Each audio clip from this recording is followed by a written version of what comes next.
We both came to kill him, but someone else did it first.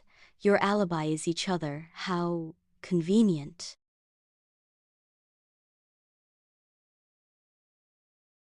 Rain lashed against the floor-to-ceiling windows of Arthur Thorne's penthouse eyrie, turning the glittering Vancouver skyline below into a smeared watercolor of neon and shadow. Inside the Omnicorp Gala fundraiser, the air hummed with false bonhomie and the clink of crystal.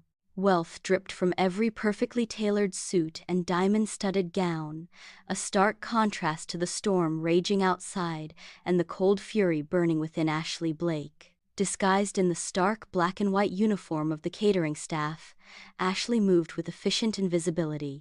Her dark hair was pinned severely back, her face devoid of the animation that might draw attention. To the bored security guards scanning the crowd, she was just another cog in the machine serving champagne and canapés to the city's elite. But beneath the starched collar, her pulse thrummed a steady, determined rhythm. Her target wasn't the hors d'oeuvres. It was the nerve center of Thorne's empire, his private study, one floor up. Arthur Thorne. The name tasted like ash. The charismatic tech mogul, hailed as a visionary, had systematically destroyed her father. A lifetime of honest work obliterated by Thorne's engineered embezzlement scandal. Framed, disgraced, bankrupt, her father had chosen the quiet oblivion of a bottle of pills. Ashley had discovered the truth buried in corrupted financial logs too late for justice, but not too late for vengeance. Phase 1 was digital, planting meticulously forged evidence on Thorne's air-gapped server that would, upon activation, unravel his empire and expose him as the fraud. Phase 2 involved the cold weight of her father's old, unregistered revolver, a secret weight in her hidden purse pocket. Tonight was about planting the seeds. The final confrontation could wait, but she needed access. She needed to see the layout, the security feeds, the monster's lair. Bypassing the lone guard stationed at the penthouse elevator lobby was child's play for someone with her forensic accounting skills and a pre-programmed keycard cloned from a distracted executive.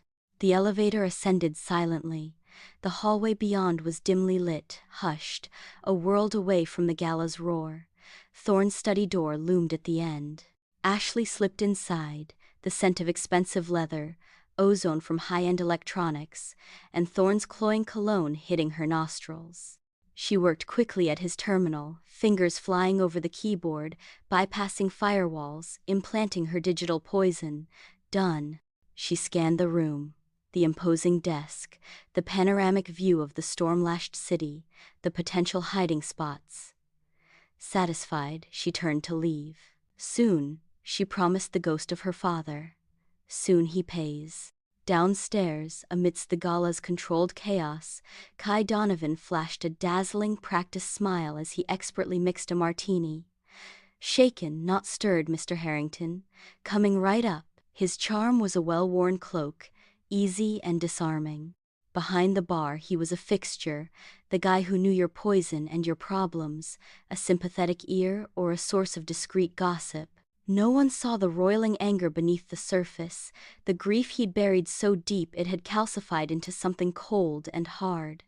His younger brother Liam hadn't been buried deep enough. A firefighter, killed not in a blaze of glory, but in the collapse of a shoddily constructed apartment block owned by one of Thorne's shell companies. Cut corners, ignored safety reports, profits over people. Thorne had shrugged it off. A tragic accident, his lawyers ensuring the right palms were greased, the right reports disappeared. Kai's plan was simpler, more visceral than Ashley's intricate sabotage. Tonight, he'd slipped a mild, untraceable sedative into Thorne's usual single malt. Later, when the mogul inevitably retreated to his study, Kai would follow. A quick, quiet encounter. A struggle, perhaps. A fatal stab wound from the common switchblade concealed in his pocket. A robbery gone wrong. Justice delivered personally. He watched Thorne now, holding court, a predator among sheep. Kai's knuckles whitened on the cocktail shaker. Soon, Liam. Soon. Ashley exited the study, pulling the door almost closed behind her, leaving it slightly ajar in her haste. The dim hallway felt suddenly colder. She took a step towards the elevator bank, her senses screaming. A figure materialized from the shadows near a service entrance Kai used. They saw each other simultaneously. Kai, his hand instinctively drifting towards the switchblade in his pocket. Ashley, freezing, her own hand tightening near her purse, feeling the hard outline of the revolver. Suspicion crackled in the air, thick and electric as the storm outside. Their eyes locked. Hers, sharp and guarded. His, momentarily stripped of charm, revealing a dangerous intensity. "What are you doing up here?" Kai's voice was low, devoid of its usual warmth, a blade wrapped in velvet. "Delivering a fagot. Canapé tray." Ashley lied smoothly, her voice cool. "Security sent me up." "You?" Mr. Thorne requested a specific vintage from his private cellar, down the service stairs. Kai's gaze flickered towards the study door. Seems he forgot to close up. Before either could probe further, a muffled thump echoed from behind the door opposite the study. Sharp, distinct, not the storm. Their eyes snapped back to the door, then to each other. Mutual suspicion warred with sudden, shared apprehension. Without a word, acting on a shared grim impulse, they both moved. Kai pushed the door open. Arthur Thorne was slumped forward over his gleaming obsidian desk, a dark, wet blossom spreading across the back of his expensively tailored shirt. The acrid smell of gunpowder mixed sickeningly with his cologne and the faint, persistent scent of ozone. A single, precise gunshot wound to the back of the head, dead. Panic, cold and immediate, seized them both. They were here, both of them, seconds after the shot. With motives etched in grief and rage, Ashley's eyes darted to the terminal she'd just compromised. The screen was dark, not just sleeping, wiped. Her digital evidence, gone. Kai registered the position, the lack of struggle beyond the body's final slump. His drug-drink plan, pointless. Someone else had acted first. Footsteps, loud, hurried, echoing from the main elevator lobby. Security. Drawn by the sound? Or summoned? Desperation choked the hallway. Kai's mind raced, faster than it ever had, mixing drinks or charming Marks. He looked at Ashley, this intense, dangerous stranger, and saw the same raw calculation in her eyes. Survival instinct overrode everything. "Look at me," Kai hissed, his voice urgent, low. "We saw each other, downstairs, the whole time, at the bar, from about..." He glanced at an ornate wall clock. 9:15 until now. You were drowning your sorrows over bad stocks, looking miserable. Ashley understood instantly. The brutal, beautiful logic of it. Each other, the perfect, unbreakable alibi. No one else could corroborate, but no one could disprove it either, not immediately. It was their only lifeline. "And you?" Ashley countered, her voice tight but clear, "were distractingly attentive, flirting badly, trying to cheer me up with terrible jokes about bond markets." She met his gaze, a silent pact forming in the charged space between them.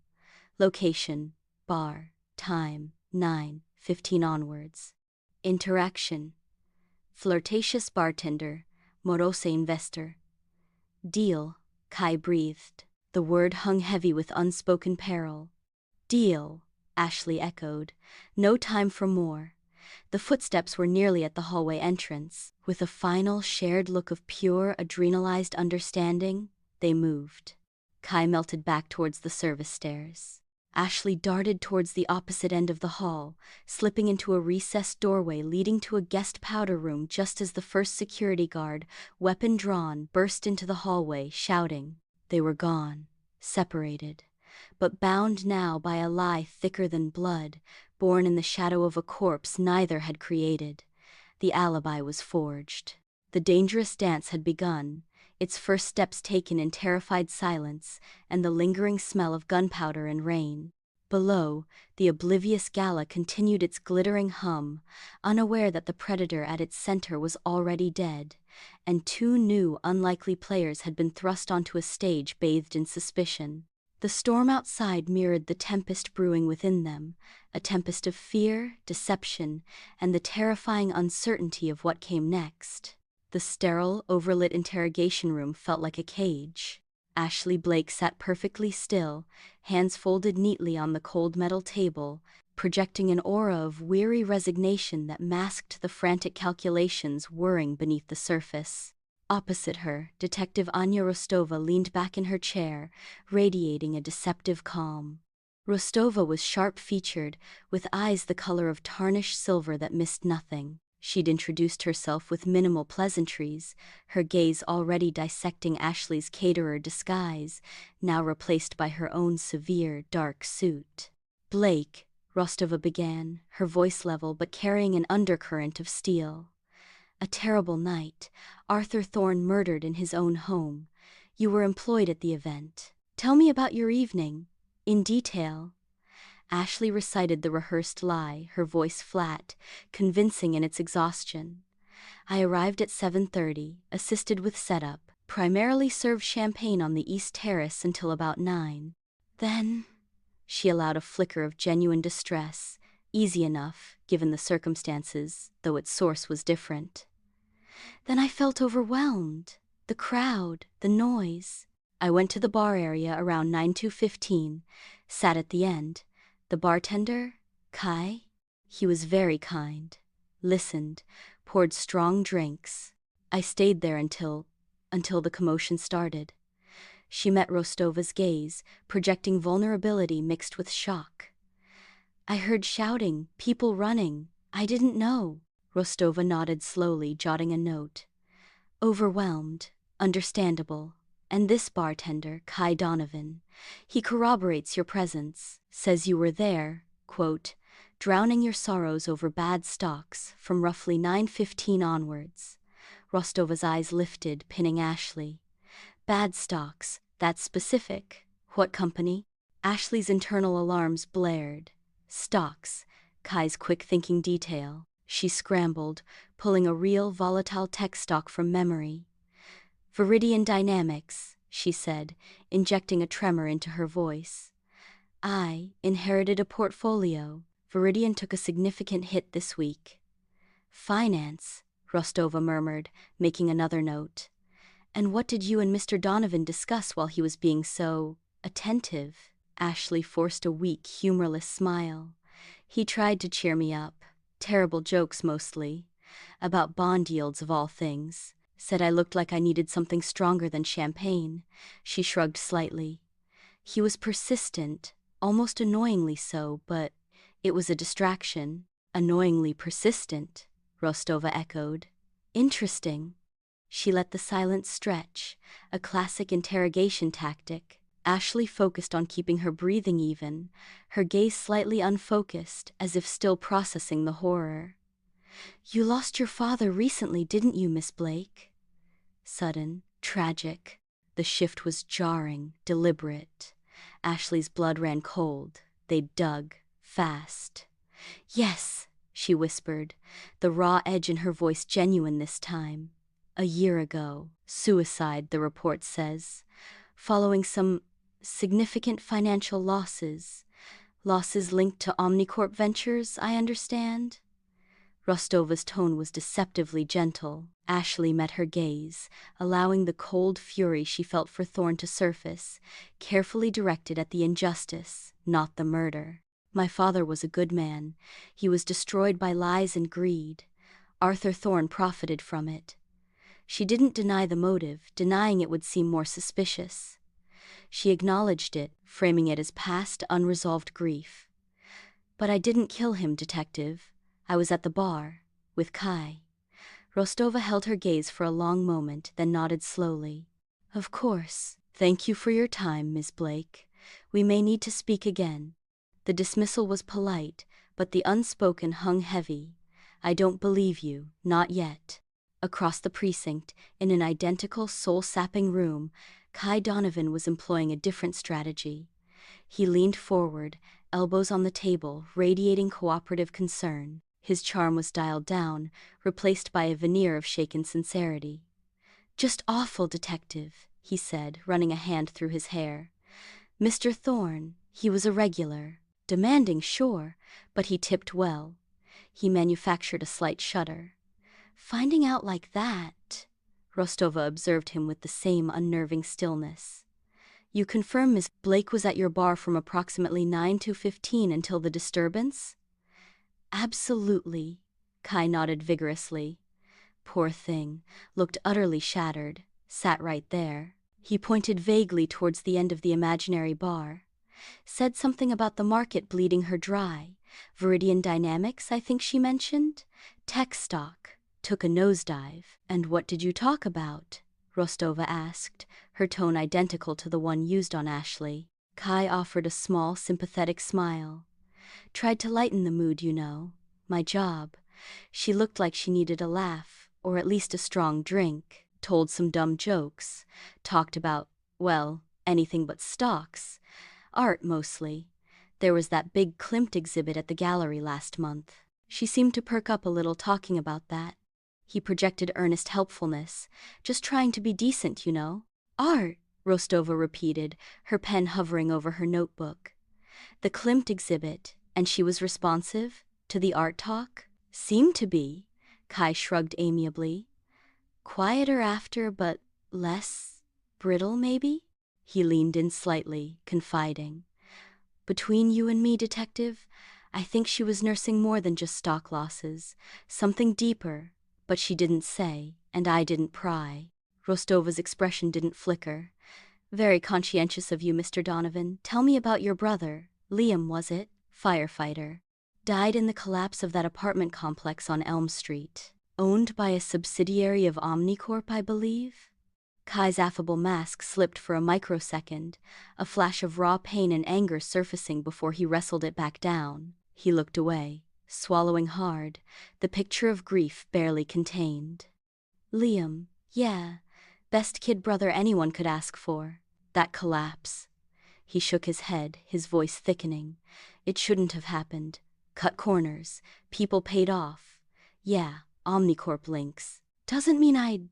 He looked back at Rostova, eyes glistening with unshed tears that weren't entirely feigned. I was at the bar, detective, with Ashley, trying to make one miserable person feel slightly less alone for a few minutes. That's all. Rostova studied him, her expression unreadable. A commendable impulse, Mr. Donovan. Thank you. We'll be in touch. The summons came 2 days later, not to the precinct but to a sleek, modern coffee shop downtown. Rostova was waiting at a corner table, 2 untouched lattes steaming before her. Ashley arrived first, her posture rigid. Kai followed minutes later, his usual easy stride slightly subdued. They exchanged a glance, brief, wary, acknowledging the shared peril, before sitting opposite the detective. Ms. Blake, Mr. Donovan. Rostova greeted them, her tone neutral. Thank you for coming. I thought a less formal setting might be productive. She gestured to the lattes. My treat. Ashley didn't touch hers. Kai wrapped his hands around the cup, the warmth a small anchor. Productive how, detective? Ashley asked, her voice cool. Rostova took a sip of her own coffee.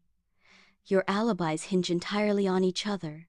That creates vulnerabilities. Minor inconsistencies can appear magnified. She let that hang. For instance, Mr. Donovan, you mentioned Ms. Blake seemed interested in discussing the Klimt exhibit. Art? Kai nodded cautiously. Yeah, seemed to distract her from the stocks.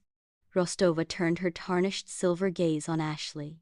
Blake, however, recalls you discussing bond yields and making finance-related jokes, specifically not art. The air crackled. Ashley kept her face impassive, but her mind raced. He said art. I said finance. A mismatch. The evening was traumatic. Even before we knew about Mr. Thorne, Ashley said carefully. My recollection is fragmented. I remember the bad jokes, the attempts to distract, the specifics blur. Perhaps he mentioned art at some point. It didn't register through the haze. She turned slightly towards Kai, a silent prompt. Kai jumped in smoothly. Exactly. It was just chatter, detective. Trying to fill the silence, keep her mind off things. Bonds, art, the awful weather. It all blends together when you're just trying to stop someone from crying into their whiskey. He offered Ashley a small, apologetic smile. Sorry if I misremembered what stuck, Ashley. It was a weird night. Ashley gave a tight nod, accepting the olive branch of the first-name basis, a necessary intimacy for their audience. It's fine, Kai. As you said, a weird night. Rostova watched this exchange, her expression giving nothing away. Fragmented recollections, understandable. She paused, then delivered the blow. To solidify your accounts, to observe how your rapport stands up outside the pressure cooker of an interrogation room, I'd like you to spend some time together. Publicly, let the narrative settle. Perhaps a walk in Stanley Park this afternoon? I understand the rain has finally cleared. My officers enjoy the scenery there too. It wasn't a request. It was a trap. A test. Forced proximity under the watchful eyes of Rostova's team. Every gesture, every word would be dissected. Ashley's jaw tightened. Kai forced a charming if slightly strained smile. A walk? Sure, detective. Fresh air sounds good. Right, Ashley? Ashley met Rostova's unblinking gaze. What choice did they have? Refusal screamed guilt. Right, she echoed, the word tasting like ash. A walk. Stanley Park was Vancouver's emerald lung, but that afternoon, its towering cedars and ocean vistas felt like a stage set for their performance. Ashley walked stiffly beside Kai, hyper-aware of the unmarked sedan cruising slowly on the nearby road, and the plainclothes officer pretending to photograph a distant heron with a suspiciously long lens. So, Kai said, his voice pitched for potential eavesdroppers, overly bright. Feeling better, after the other night? A little, Ashley replied, equally stilted. Still shaken, hard to believe it happened. She glanced at him, a silent warning. Stick to the script. Thank you again for being there. Hey, what are neighborhood bartenders for? Kai quipped, shoving his hands into his jacket pockets. He tried for a casual bump against her shoulder, a friendly gesture. It felt jarringly artificial. Ashley instinctively flinched minutely before forcing herself to relax. Neighborhood bartenders don't usually deal with patrons who become murder suspects, she muttered under her breath, low enough only he could hear. First time for everything, Kai murmured back, the forced cheer gone from his voice. He scanned the path ahead, the sedan, the distant photographer. This is insane. We're lab rats. We're suspects, Ashley corrected grimly. Rostova knows. She knows we're lying. This walk is about finding cracks. She paused, watching a squirrel scramble up a tree. Your art mention, that was sloppy. Your finance focus was too specific. Kai countered quietly, a flicker of annoyance breaking through. Viridian dynamics? Really? It was plausible, Ashley hissed. Better than art when I look like I wouldn't know a Monet from a mold stain. Hey, I was improvising under gunfire, metaphorically speaking, Kai shot back. Then he sighed, the fight draining out of him. He ran a hand over his face. Look, arguing won't help. We need to get our story watertight. Rostova will keep picking, and we need... He hesitated, lowering his voice further. We need to find out who actually did it, before she pins it on us. Ashley stopped walking, turning to look at him properly for the first time since the penthouse hallway. The afternoon sun dappled through the leaves, catching the genuine fear and determination in his eyes, stripped of the bartender charm. He was right. Rostova was tightening the noose. Their alibi, born of desperation, was fragile. And the real killer was out there, free, while they danced under surveillance. You have contacts, Ashley stated, not a question. People who hear things. Kai nodded cautiously. Yeah, barflies, delivery guys, people who work in the shadows. They see things the suits upstairs miss. And I have access, Ashley said, her mind clicking into analytical mode, the forensic accountant surfacing. Not to everything, but the public case files will be released eventually. Photos, initial reports. There were details. She remembered the scene. Thorne slumped, the gunshot, the faint ozone smell, and something else. A small, almost insignificant detail on Thorne's left forearm, visible as he'd slumped forward. A shallow, precise cut. Not defensive, almost surgical. It hadn't killed him. It had happened before the gunshot. There was another wound, a knife wound. Superficial. Kai frowned. A knife wound? Rostova didn't mention that. Exactly, Ashley murmured, her eyes narrowing. Why not? And the smell. Ozone, like static electricity, stronger than just electronics. Kai absorbed this. So, someone cut him, then shot him? Why cut him if you're gonna shoot him? That, Ashley said, a spark of her old focused intensity returning, is the question, and the ozone. Thorne was paranoid, rumored to invest in experimental personal security tech. She met Kai's gaze, the shared danger forging a tentative, pragmatic alliance deeper than their alibi lie. We need to find out who knew about that tech, and why they left a calling card with a knife. Kai stared at her, a new respect dawning alongside the fear. Okay, yeah. You dig into the tech angle, the files. I'll ask around about knives, unusual hits, anyone with a grudge beyond the obvious. He glanced towards the distant sedan. But how? Rostova's watching. We meet, Ashley said decisively. Publicly but privately. Your bar. After closing, Rostova wants us seen together. Fine, we'll be seen. Deep in conversation. She can't listen in everywhere.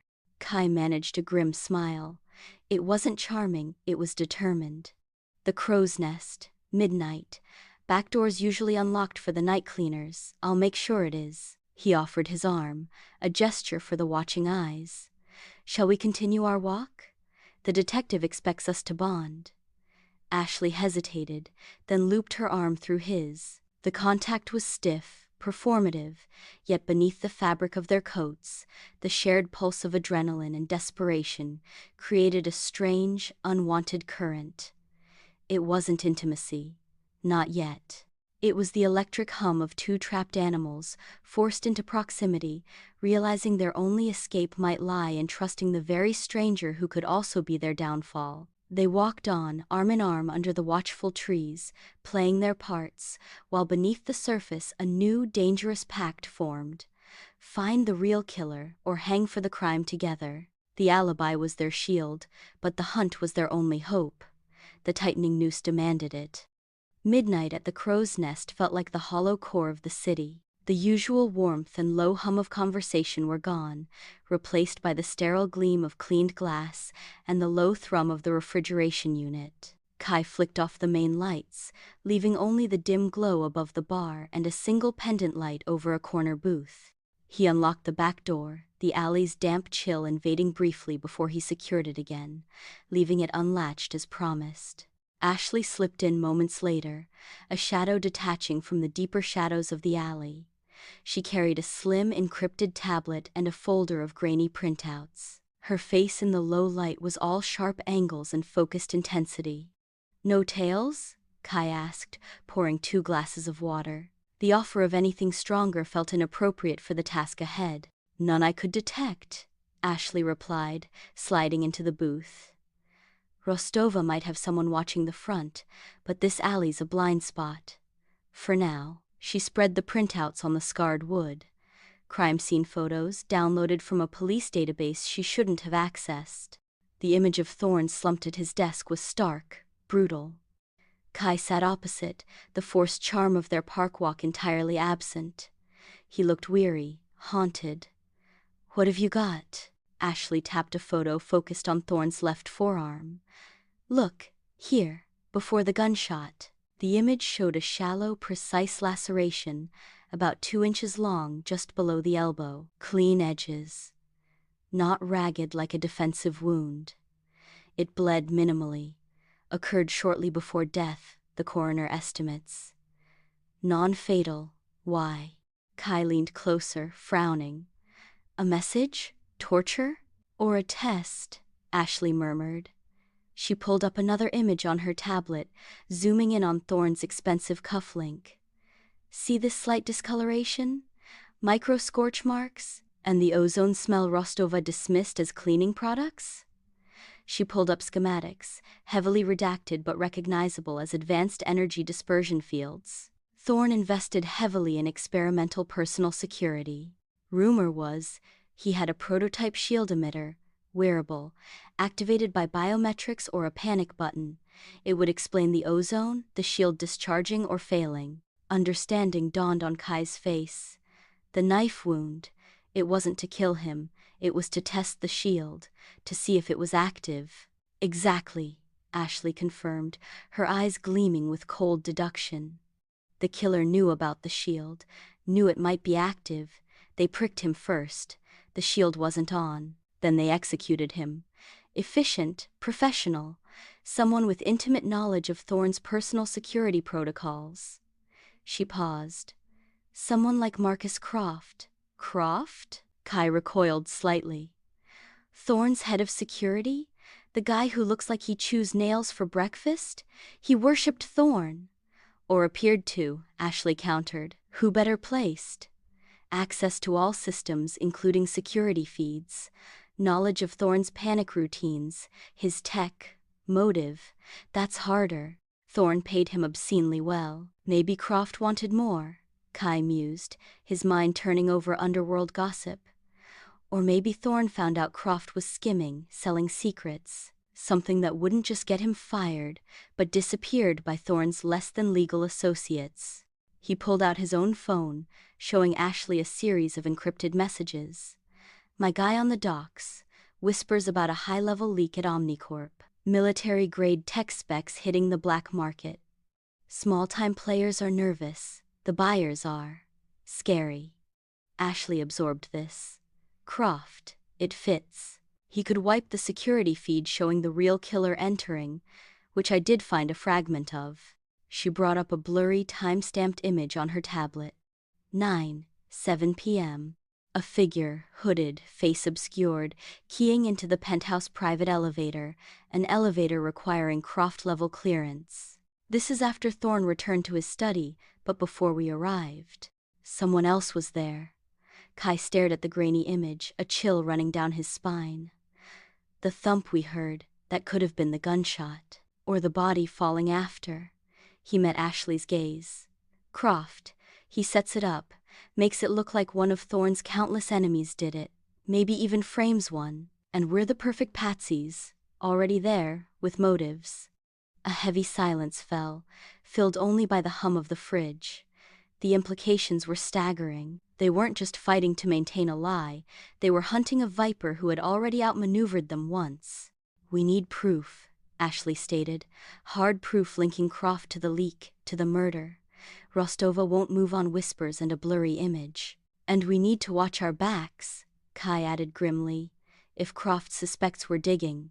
Their eyes locked across the table. The shared danger, the intricate puzzle, the desperate need for each other's skills, forged a connection deeper than their forced alibi dates. The fear was still there, the underlying suspicion that the other might crack or betray, but it was overlaid now with a burgeoning respect and a shared, focused purpose. Survival depended on this fragile, dangerous alliance.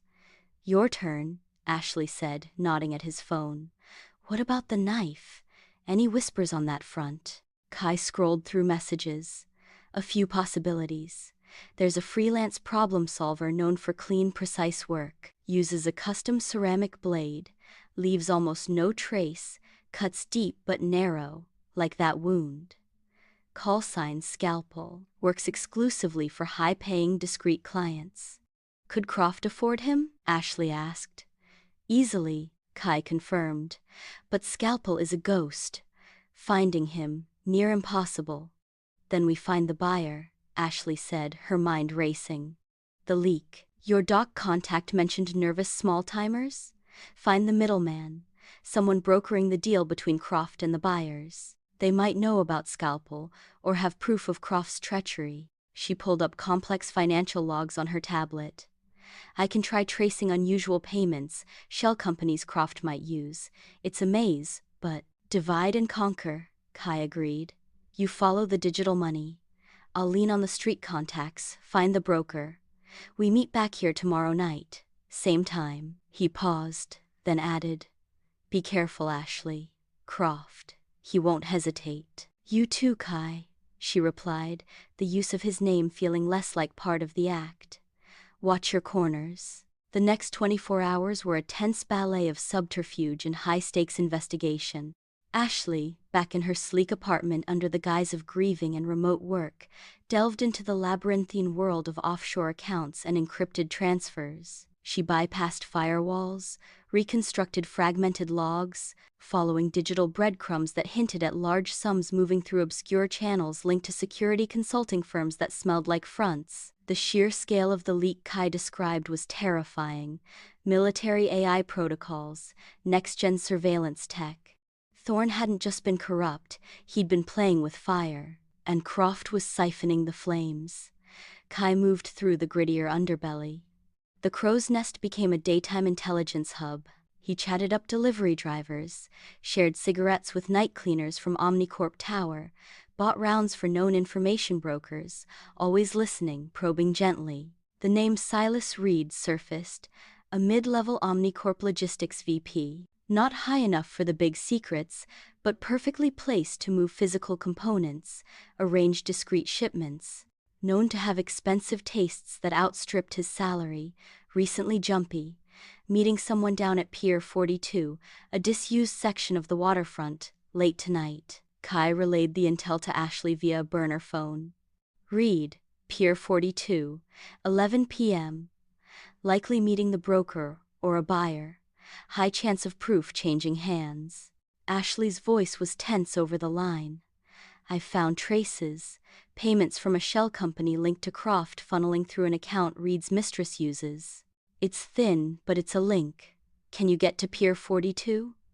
I can be Overwatch, access security cams in the area, guide you." "Risky," Kai breathed.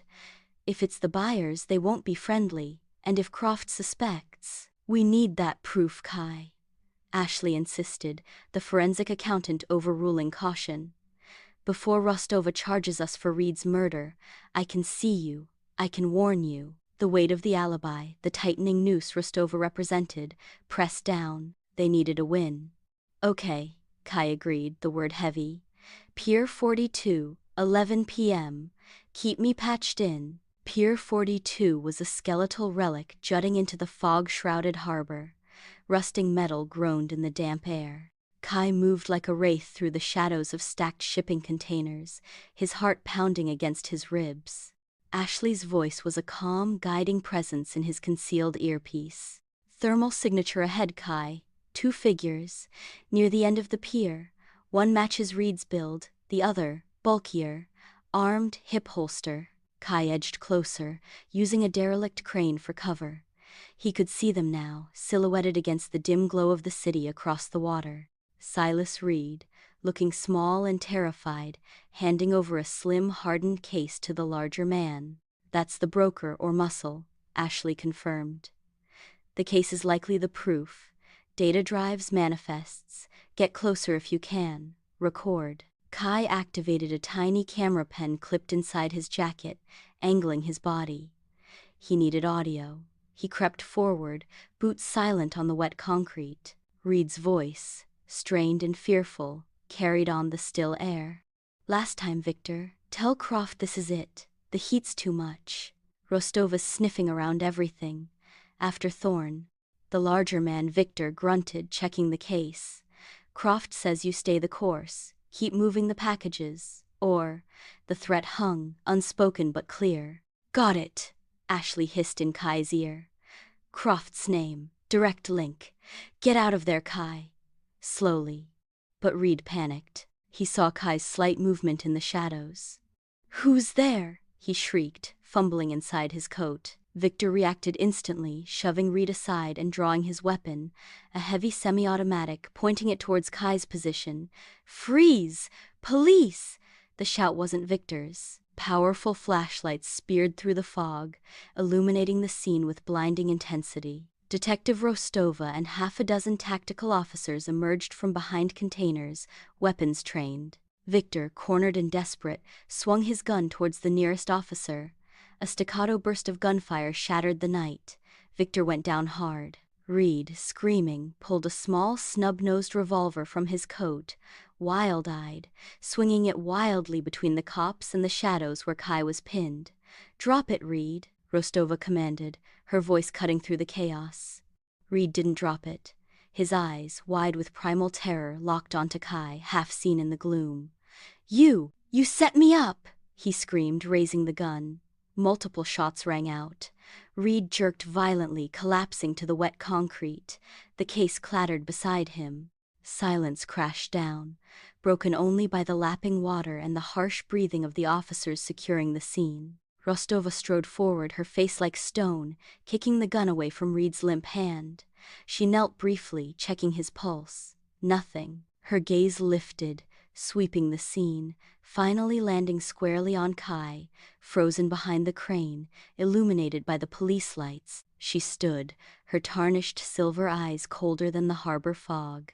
She walked slowly towards him, stopping a few feet away, her voice dangerously quiet, carrying perfectly in the sudden stillness. "Mr. Donovan, fancy meeting you here." Her gaze flicked to the dying Reed, then back to Kai, dripping with icy contempt. "Convenient you led us right to your patsy, almost like you planned it." Kai's blood turned to ice. He opened his mouth, but no sound came out. Behind Rostova, officers moved in, hands hovering near cuffs. The earpiece was silent. The harsh fluorescent lights of the holding cell buzzed like angry insects. Ashley Blake sat on the thin plastic-covered mattress, knees drawn to her chest, the image of Reed's terrified face and the echoing gunshots replaying in a relentless loop. Rostova's words, "Convenient you led us right to your patsy," were a cold knife twisting in her gut. Suspicion, corrosive and dark, flooded her. Had Kai set it up? Lured her into the investigation, fed her the Reed intel, knowing it would lead to a confrontation where Reed would be silenced? Was the earnestness in the dim light of the crow's nest just another layer of his bartender charm, masking a killer's cunning? She buried her face in her hands. The alibi was dust. Rostova had them. Kai was likely in a cell nearby, facing the same crushing reality. Their fragile, hard-won trust lay shattered on the wet concrete of Pier 42. The dangerous dance had ended in catastrophe. Despair threatened to swallow her whole. But beneath it, the forensic accountant's mind, trained for patterns and anomalies, refused to shut down. The useless details Rostova dismissed clawed their way back. The ozone smell, the shallow knife wound, the micro-scorch mark on Thorne's cufflink. Why a knife test before the kill? Why the ozone? Why wipe the security feed but leave a fragment recoverable by someone like me? She paced the small cell, 3 steps, turn, 3 steps. Thorne's paranoia, his experimental tech. The shield prototype, Croft's access, the test. It wasn't just about killing Thorne, it was about bypassing his defenses. Only someone who knew the shield, knew its activation protocols, its weaknesses, would need to test it. Someone like Croft. But why would Croft kill his golden goose? Kai's dock whispers echoed. Military-grade tech specs hitting the black market. Buyers are scary. Thorne discovering Croft's betrayal wouldn't just mean firing him, it would mean death, delivered by Thorne's own ruthless enforcers. Croft had struck first, eliminated the threat, staged it to look like one of Thorne's many enemies did it. And Reed. Reed was just a pawn, a disposable courier, eliminated when he became a liability. Not me, Reed's dying whisper. He hadn't meant Kai or her. He'd meant Croft. Not me, the boss. The pieces slammed together with terrifying clarity. The knife wound was a test because Croft knew about the shield. The ozone was the shield system shorting or failing. The scorch mark confirmed it. He wiped the feeds but missed a fragment, maybe deliberately, to muddy the waters. He used Reed, then sacrificed him. And he framed us. The brilliance of it, the cold, ruthless efficiency, sent a shiver down her spine that had nothing to do with the cell's chill. But she was trapped, in a cell, with Rostova convinced they were the masterminds. Kai? Was Kai part of it? Had he played her?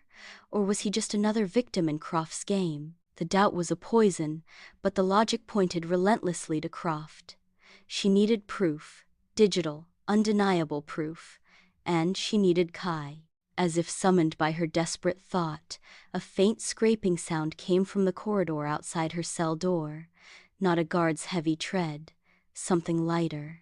Then, a small, folded piece of paper slid under the door. Ashley lunged for it. Unfolding it, she recognized Kai's messy scrawl, written in haste, likely with a smuggled stub of pencil. Croft, Server Farm, tonight. Destroying evidence. Believe me, need you. Backdoor access. Zephyr 76. Tempest. Hurry. K. The plea, believe me, hit her hard. Was it genuine desperation or another trap? The Server Farm, Omnicorp's central data fortress, where Croft would go to erase the final, most damning trails of his treason. If he succeeded, all hope of proving their innocence vanished. Zephyr 76, Tempest, a backdoor access code. Real? Kai had contacts, skills she didn't fully grasp. The risk was monumental. Trusting Kai now, after Reed, felt like stepping off a cliff. But the alternative was life in prison for a murder they didn't commit, while the real killer walked free. Croft had taken her father, destroyed her life, and now framed her. Fury, white-hot and pure, burned through the despair and the doubt. Believe me, she had no choice. Across the precinct, chaos erupted. Shouts echoed down the corridors.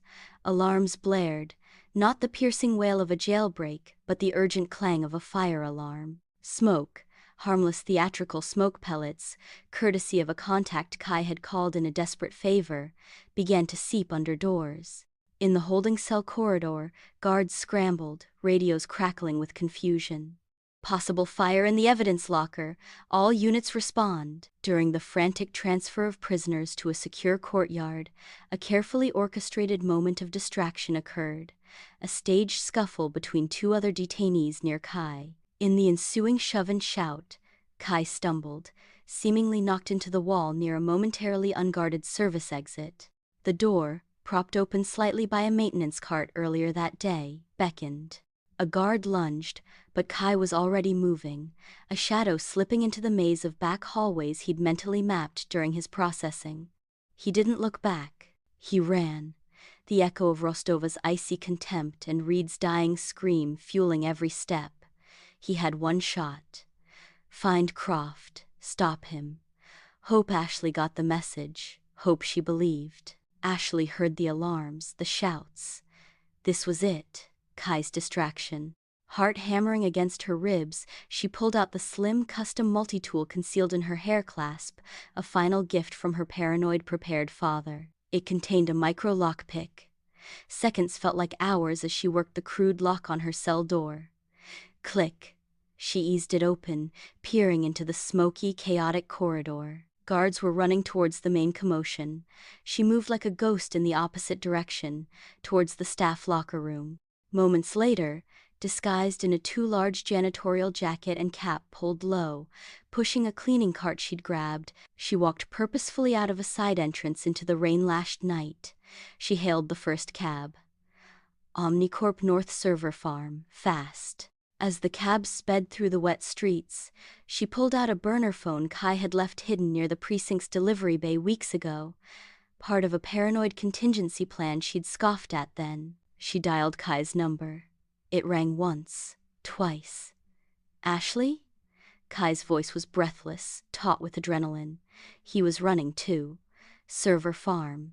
I'm en route, she said, her voice steady despite the turmoil inside. Access code? Zephyr 76, Tempest. It should get you into the main auxiliary terminal room. Bypasses the internal sensors. Croft will be in the primary core, sub-level 3. He'll have physical security.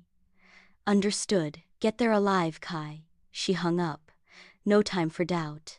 No time for anything but action. She pulled out her tablet, connecting it to the burner's hotspot. Her fingers flew, accessing the server farm schematics using the backdoor code. She needed eyes. Control. Kai would be the blade, she would be the hand that guided it. The Omnicorp server farm was a monolithic fortress humming in the industrial outskirts. Rain sheeted down its dark glass and steel. Kai approached from the service road, avoiding the main gate's lights. Ashley's voice came through the tiny earpiece he'd retrieved from a dead drop. Guard patrol just past the west loading dock. Clear for 30 seconds. Access panel beside dumpster. Hurry. Kai punched the code. A concealed door hissed open. He slipped inside, into the sterile, cold, brightly lit bowels of the building. The air thrummed with the immense power of countless servers. Directly ahead, corridor clear. First left, then immediate right. Stairwell to sublevel 3. Croft's biometric signature logged entering the primary core 5 minutes ago. Kai moved silently, the switchblade a cold comfort in his hand. He descended the stairs. The door to sublevel 3 required a keycard. Hold position, Ashley instructed. Looping camera feed now. Door release in 3, 2, 1. The lock clicked. Kai pushed the door open. The primary core was a cathedral of technology, towering racks of servers, blinking lights, a low, powerful hum. And there, at a central terminal, stood Marcus Croft. He wasn't the imposing security chief now. He looked frantic, typing furiously, a duffel bag at his feet packed with server blades and external drives. Data streamed across multiple screens, financial logs, encrypted comms, schematics, proof. "Stop right there, Croft," Kai shouted, stepping into the open, switchblade held ready. It felt pathetically inadequate. Croft spun, his face contorted with shock, then fury. He didn't reach for a gun. He lunged for a large red emergency cutoff switch on the console. "You! How did you?" "Kai, stop him! He's initiating a core melt purge. It'll fry everything!" Ashley's voice screamed in his ear. Kai charged. He tackled Croft just as the man's hand slammed down on the switch. A deafening alarm blared. Red lights began to strobe. Croft roared, throwing Kai off with surprising strength. He scrambled towards the duffel bag. "Going somewhere, Marcus?" Detective Rostova's voice cut through the din. She stood framed in the doorway Kai had used, her service weapon trained unwaveringly on Croft. Behind her, tactical officers fanned out. Rostova's eyes were flint. "Seems we received a rather compelling anonymous data packet, detailing high treason, murder, and a rather elaborate frame job. Care to comment?" Croft froze, his eyes darting from Rostova to Kai to the blaring screens. The game was up. The arrogance of the cornered rat replaced the panic. "Frame job," he spat, a harsh laugh escaping him. Thorne was a fool, playing with fire he didn't understand, selling scraps to petty criminals when we could have had empires. He found out about my side business, threatened to hand me over to the Scorpions. He named a notoriously brutal mercenary outfit Thorne used. I built his security. I knew every panic button, every shield protocol. That little knife prick, insurance, wanted to make sure his precious toy wasn't active before I put a bullet in his brain. He glared at Kai, then towards the ceiling, as if sensing Ashley's presence. "You two idiots were a gift, already in the building, dripping with motive. All I had to do was wipe the feed showing me entering, and plant a few whispers about Reed. Setting you up to take the fall for Reed was just efficient cleanup." He gestured to the screens. "And this is worth more than Thorne ever dreamed. Pity you won't live to see it burn." He lunged again for the duffel bag, perhaps going for a weapon inside. Rostova didn't hesitate. "Drop it. Down on the ground. Now." Croft kept moving. Rostova fired a single, precise shot. Not to kill, to wound. The bullet struck Croft's shoulder, spinning him around. He crashed into a server rack, then slumped to the floor, groaning, clutching his bleeding shoulder. Tactical officers swarmed him, securing him.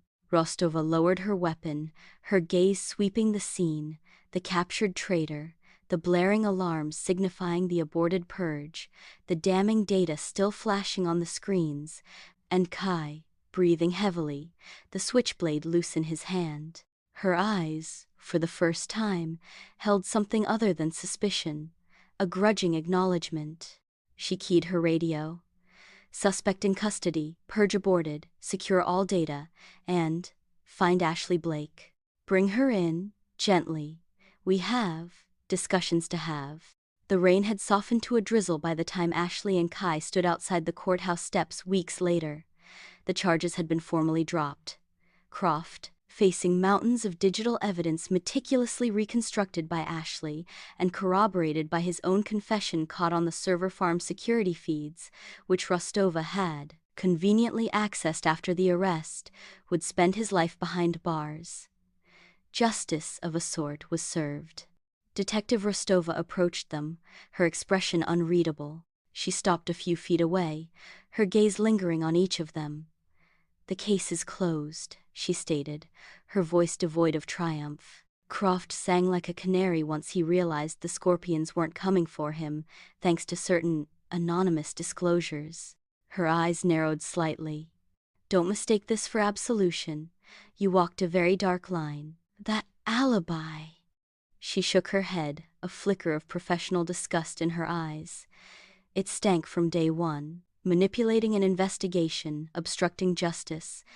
Don't think this makes us even. I'll be watching, both of you." She turned and walked away, leaving the weight of her words and the lingering shadow of their lie hanging heavy in the damp air. The silence between Ashley and Kai was profound. The shared danger, the desperate alliance, the moments of genuine connection forged in fire, all were inextricably tangled with the deception, the suspicion, and the blood of Reed and Victor on their hands, even if indirectly. The public scrutiny was gone, but the internal scars remained. Weeks later, the rain returned, drumming steadily on the roof of the crow's nest, closed for the night. Kai stood behind the bar, polishing a glass with unnecessary focus. The door opened, letting in a gust of wet air, and Ashley. She looked weary, but the hunted tension was gone, replaced by a deep, quiet exhaustion. She walked to the bar, not sitting. Without a word, she reached into her coat and placed her father's old, unregistered revolver on the polished wood. It gleamed dully under the low lights. The symbol of her vengeance, unused. Kai looked at it, then at her. He didn't speak. He set down the glass, reached under the bar, and pulled out a bottle of premium Irish whiskey, not the cheap wine from their first date. He poured 2 fingers into a clean tumbler and slid it across to her. Their eyes met across the bar. His, usually so full of easy charm, were shadowed, haunted, reflecting the same weariness and understanding she saw in her own. Uncertainty hung thick in the air. The intimacy forged in their alibi and their hunt was real, a raw, undeniable connection, but it was born in a lie, nurtured in blood and betrayal. Could anything real grow from such poisoned soil? Ashley stared at the gun, then at the whiskey. The amber liquid seemed to hold the reflection of the stormy night, the echoing gunshots, the sterile cell, the desperate run through the server farm, the fragile trust broken and tentatively rebuilt. She reached out. Her hand bypassed the cold steel of the revolver. Her fingers closed around the cool glass. Kai watched the choice settle. He saw the ghosts in her eyes, knew they mirrored his own. Slowly, deliberately, he reached across the bar. His hand covered hers where it rested on the whiskey glass. Not a flirtatious gesture, not part of an act. A tentative touch, seeking connection, seeking warmth in the shared aftermath of the storm they'd weathered. Ashley didn't pull away. She looked down at their hands, then back up at him. No easy answers shone in her gaze, no promises. Only the complicated, painful truth of everything they had shared and everything they had lost. The future was a vast, uncertain expanse, shrouded in the rain and the memories of darkness. But for now, in this quiet sanctuary of wood and glass, they chose not to face it alone. They chose to sit, hands touching, the untouched gun a silent testament to paths not taken, and sip the whiskey, waiting for the rain to stop. The pact was over. The consequences, and the fragile, fiercely real bond it had accidentally forged, were just beginning. The rain drummed a steady rhythm on the crow's nest's roof, a familiar soundtrack to their shared, fractured history. Kai's hand remained over Ashley's on the whiskey glass, a bridge across the polished mahogany bar, spanning the chasm of lies, blood, and desperate trust they'd traversed. The touch wasn't electric, it was grounding, a tentative anchor in the quiet storm of the aftermath. Ashley didn't pull away. She looked down at their hands, his, calloused from bar work, yet unexpectedly gentle, hers, pale and still bearing the faint tremor of adrenaline long faded, but not forgotten. Then her gaze lifted to his face.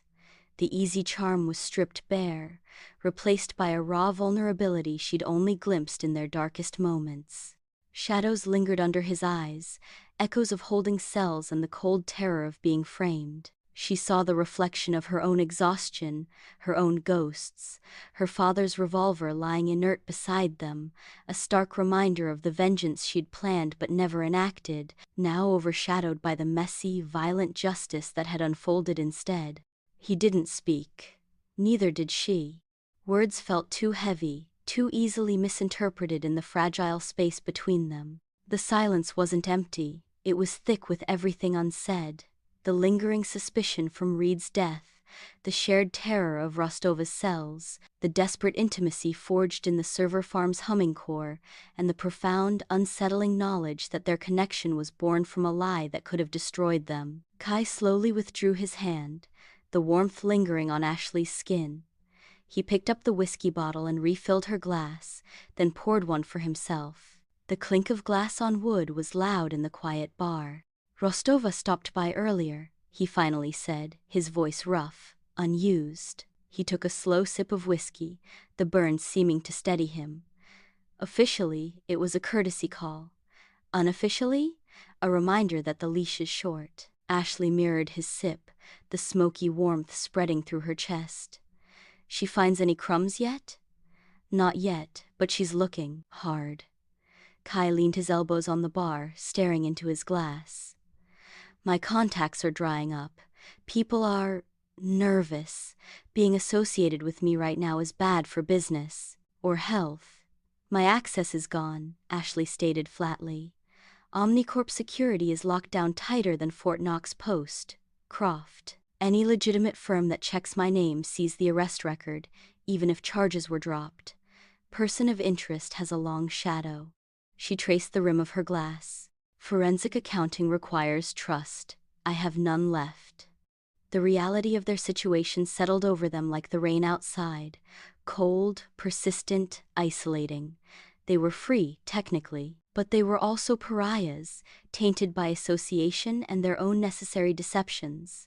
The world they'd navigated before Thorne's murder was closed to them. The Alibi Pact had saved them from prison, but it had also scorched the earth around them. "What now, Kai?" Ashley asked, the question hanging heavy. It wasn't just about careers or survival, it was about them, the fragile thing between them, born in fire and shadow. Kai pushed himself off the bar and walked around to her side. He didn't sit next to her but leaned against the bar beside her stool, close enough to feel the faint warmth radiating from her. He looked at the revolver, then back at her. "You left it," he said quietly. "The gun." Ashley followed his gaze. "It belonged to a ghost. Using it, it wouldn't have brought him back. It would have just made me another ghost." She met his eyes. "Croft took enough. I wasn't giving him that too." Kai nodded slowly. "Liam, he wouldn't have wanted me to become what killed him either. Vengeance is a closed loop. It just consumes." He gestured vaguely around the empty bar. This was my life before. Simple, predictable, a different kind of stage." He sighed. "Doesn't feel like enough anymore. Doesn't feel real." "Nothing feels real," Ashley admitted. The high-stakes tension, the constant fear, the adrenaline-fueled hunt, it had been a terrible, all-consuming reality. Its absence left a hollow ache. "Except," she hesitated, then forced the words out. "Except when we were figuring it out, together. Even when I didn't trust you, the puzzle, making the connections." She offered a ghost of a smile. "You have a knack for finding people who know things." Kai returned the faint smile. "And you have a knack for making sense of the noise." seeing patterns in chaos. He paused, studying her. Rostova might be watching, but she's not the only one with eyes in this city, and not everyone believes Croft acted alone or that all his leaks were plugged. Ashley's forensic mind sparked. You think there's more? I think Omnicorp is a hydra. Cut off one head, two more grow. Croft was greedy, but was he the only one?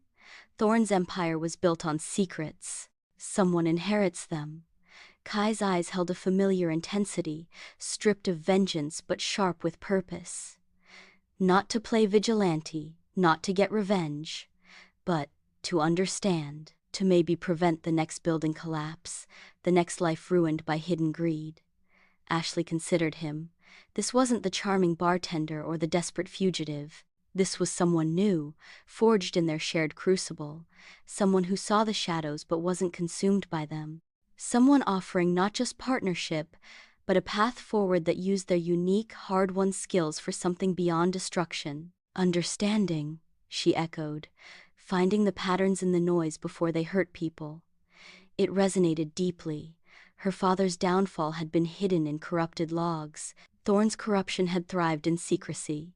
Could they use their talents, his street-level intuition, her digital forensic prowess, to pierce that darkness? Not as avengers, but as illuminators? The risk was immense. Rostova's warning wasn't idle.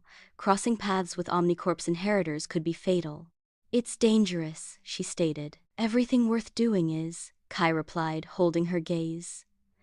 But we wouldn't be walking into it blind. We'd be careful, discreet, using the shadows, not fighting them head-on. And we'd be doing it together. For real this time. No alibi, just us. The word hung between them, us. It wasn't a declaration of love, not yet. It was an acknowledgement of their shared scars, their complementary skills, and the undeniable bond forged in their impossible situation. It was a choice, to walk away from the wreckage of their old lives, not into isolation, but into a new, perilous partnership built on hard-earned trust and a shared desire to make the shadows a little less dark. Ashley looked from Kai's earnest, shadowed face to her father's revolver, then out the rain-streaked window at the glistening, neon-reflecting streets of Vancouver. A city of secrets. A city where they were ghosts with purpose. She picked up her whiskey glass again, but didn't drink. Instead, she extended it slightly towards Kai. To understanding the noise, she said, her voice gaining a sliver of its old steel, tempered now with cautious hope. A slow, genuine smile spread across Kai's face, the first unguarded one she'd seen since before the gala. He clinked his glass gently against hers. To finding the patterns, he echoed. They drank. The whiskey burned, but it was a clean burn, a beginning. Outside, the rain began to ease. The relentless downpour softened into a gentle drizzle. The storm hadn't passed entirely, the clouds still hung low and heavy, but the worst of the deluge was over. The city lights, blurred by rain for so long, started to sharpen, reflecting in the puddles like scattered stars on the wet pavement. Inside the crow's nest, Ashley Blake and Kai Donovan sat in silence once more, but the silence had changed. It wasn't the tense quiet of suspects or the hollow quiet of survivors. It was the focused quiet of partners surveying a new, uncertain landscape, side by side, ready to navigate the shadows together. The Alibi Pact was ashes. What rose from them was something new, fragile, and fiercely real. The rain hadn't stopped, but they were learning to walk in it. Weeks bled into months. The relentless scrutiny from Rostova, while never vanishing entirely, softened into a watchful background hum. The crow's nest reopened, its atmosphere subtly altered. Kai still poured drinks and spun charm, but it was less a mask now, more a practiced skill. The shadows under his eyes remained, but the hunted look had receded, replaced by a quieter vigilance. Ashley didn't return to forensic accounting. The door to that world was firmly shut, locked by the taint of person of interest. Instead, she carved out a niche as a highly discreet information integrity consultant, leveraging her formidable skills through layers of anonymizing networks and untraceable burners. Her clients were few, select, and deeply paranoid, individuals or small entities who suspected they were being quietly devoured by the hydra heads of corporations like Omnicorp's successors. She found the patterns in the noise, as Kai had suggested, illuminating hidden threats before they fully coalesced.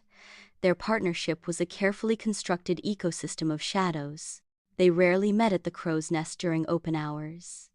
Safe houses changed frequently, communication was encrypted and sparse. Yet, the connection forged in fire held. It wasn't the passionate blaze of a new romance, it was the steady, deep-burning heat of profound understanding and hard-won trust.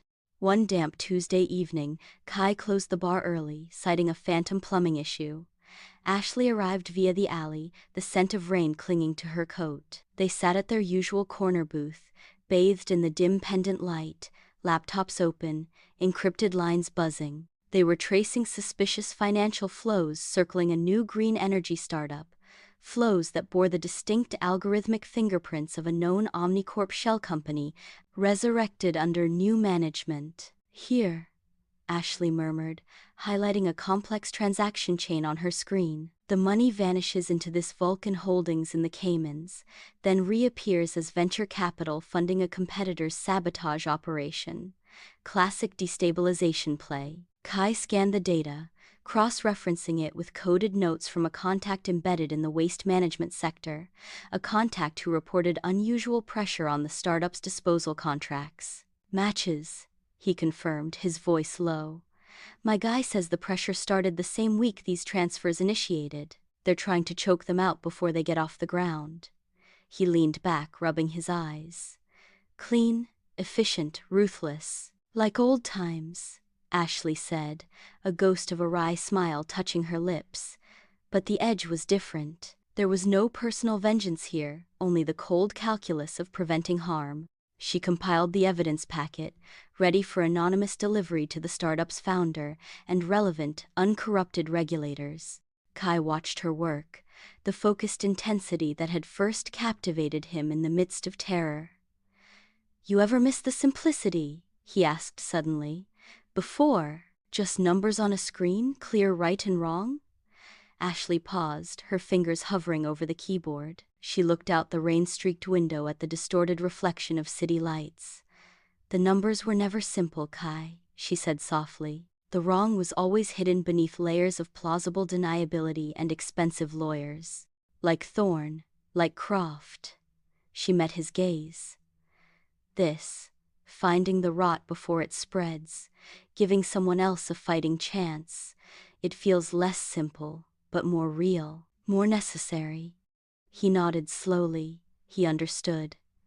The bartender life had been simple, yes, but also a kind of sleepwalking. This, even with Rostova's shadow and the constant low thrum of danger, felt like being truly awake. "Yeah," he agreed. "Necessary." Ashley sent the packet. The digital whisper vanished into the ether, carrying its warning. The work was done, for now. Kai stood, stretching the tension from his shoulders. He walked behind the bar and pulled out the bottle of premium Irish whiskey, their bottle now. He poured 2 glasses and brought them back to the booth, sliding one to Ashley. No toast was needed. They simply raised their glasses in the quiet understanding that resonated between them. The clink of crystal was soft in the hushed bar. Outside, the Vancouver rain continued its eternal dance on the pavement, washing the grime from the streets, reflecting the fractured neon glow. It was the same rain that had lashed the penthouse windows the night Arthur Thorne died, the same rain that had witnessed their desperate pact, their hunt, their exoneration, and their tentative new beginning. Inside the crow's nest, Ashley Blake and Kai Donovan sat in comfortable silence, sipping their whiskey. The ghosts were quieter now, the scars a familiar map rather than open wounds. The future remained uncertain, a path winding through shadows. But they weren't lost in the rain anymore. They were navigating it, side by side, partners in the quiet, necessary work of holding back the dark, one illuminated pattern at a time. The echo of the Alibi Pact was a distant murmur, finally fading beneath the steady, resilient beat of what came after. Enjoyed the story? Like, subscribe, and hit the bell so you never miss the next one.